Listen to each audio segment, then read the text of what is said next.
Okay, this is an acoustic levitator. This was a project that was submitted to a website that I go to a lot called instructables.com by a physics PhD candidate working out of Cambridge, England. I forget his name at the moment, but it will be included in the link that I'll associate with this video. It was a competition called Make It Fly, and he won it with this project. What we have here is 2 banks of 36 40 kilohertz acoustic transponders. 40 kilohertz works out to a wavelength of about 8 millimeters, and that means that every 4 millimeters there is a stable spot in the sound wave that these are generating. The lower bank transmits the sound wave exactly 180 degrees out of phase with the upper bank. And the reason it's doing that, it creates what's called a standing wave.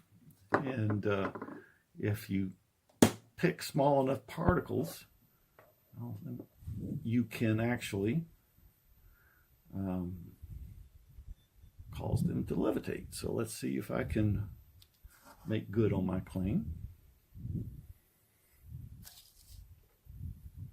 This, by the way, is just an ordinary dryer sheet, and I put it there to keep things from dropping into the transducers, and sometimes I just use it to actually find the spot itself. You just kind of lift it up and it kind of finds itself, and you can, once you found one, you can pretty much line them all up on the same axis, although there are actually other spots, interestingly enough, that surround it.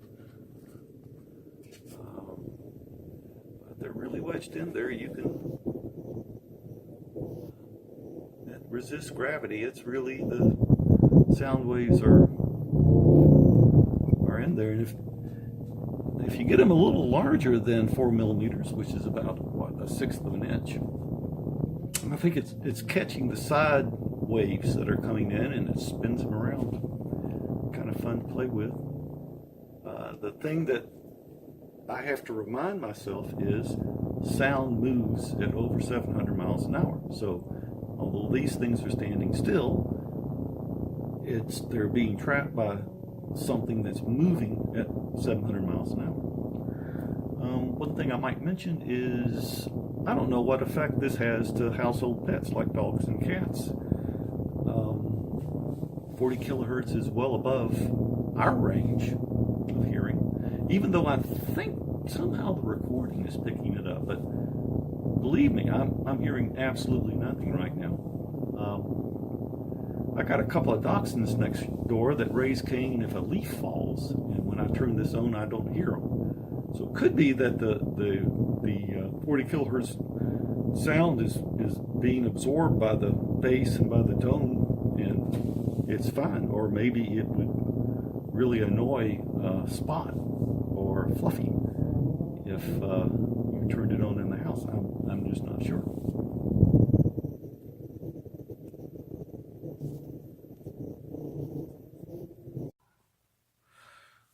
This is the little control box. Let's see if I can get this situated.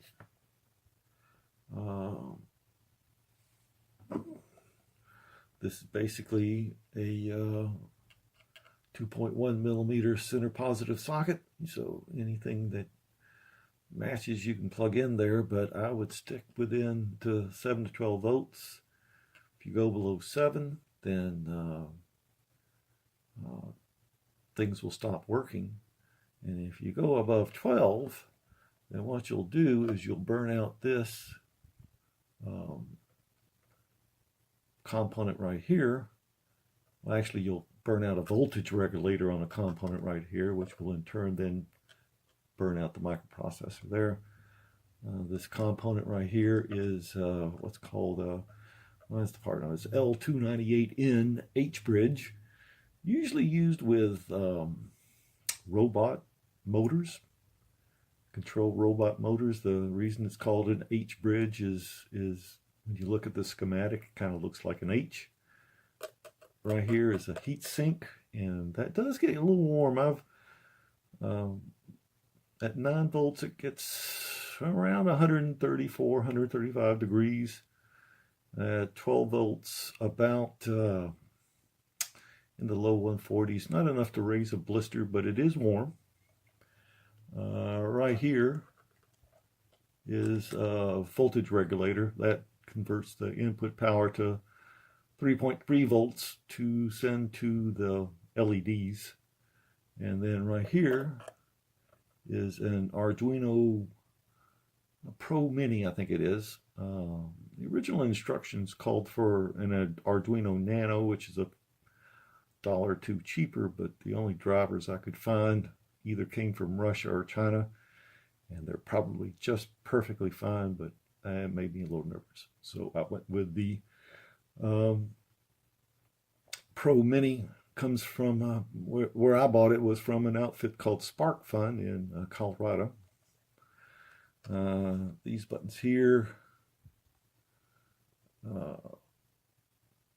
basically you push this, that moves the particles down, that moves the particles up, and that resets them. What that does is it changes the phase shift on the lower bank and causes the nodes, the stable parts of the standing wave to shift position.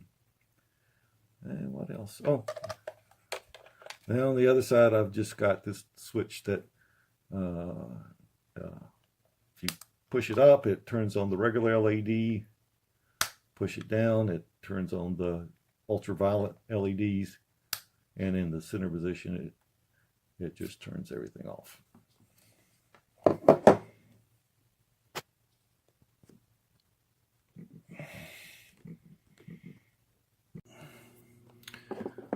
Yeah, just a little bit more.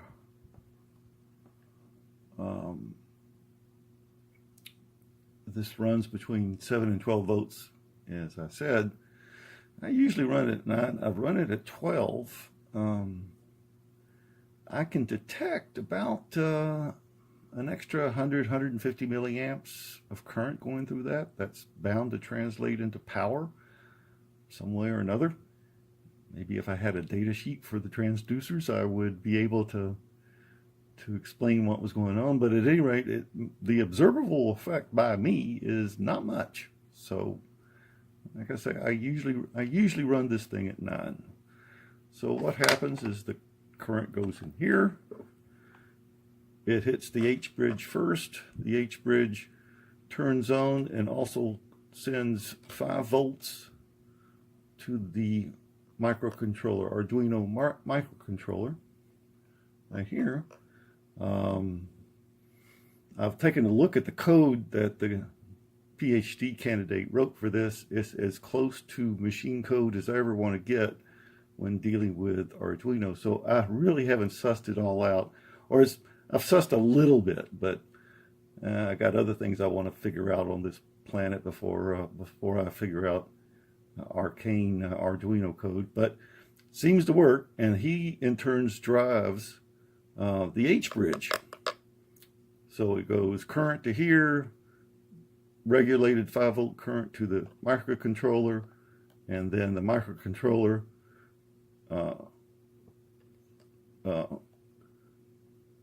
actually controls these pins here, which drives the H bridge, which sends oscillations out through these two separate terminals.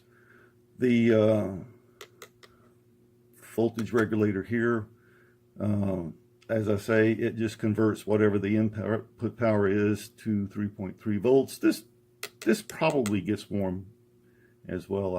It undoubtedly does, but this big heat sink is there for a reason. I think that's about it.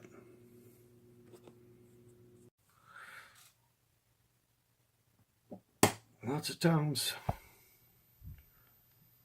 I use a very thin piece of ribbon to move things into place.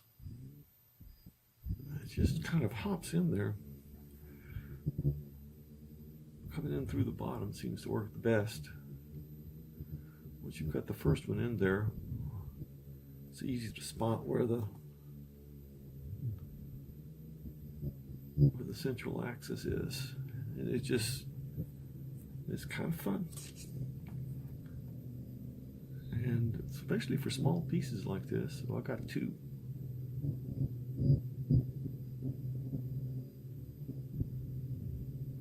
They'll hang in there forever.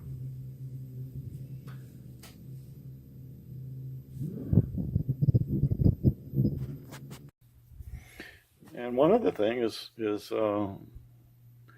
is a little atomizer that I filled with water, and for this you definitely want to put the cover the base with something, because what I'm going to do is kind of try to spritz it. Let's see if I can do this right. Let's see if I can anything.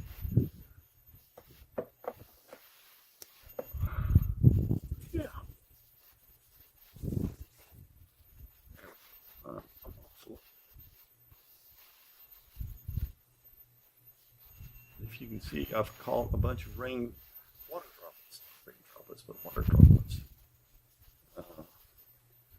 all oriented the axis of that standing wave, and again, that wave is brushing by those little droplets at over 700 miles an hour, and that's what makes the universe worth poking around in, as far as I'm concerned.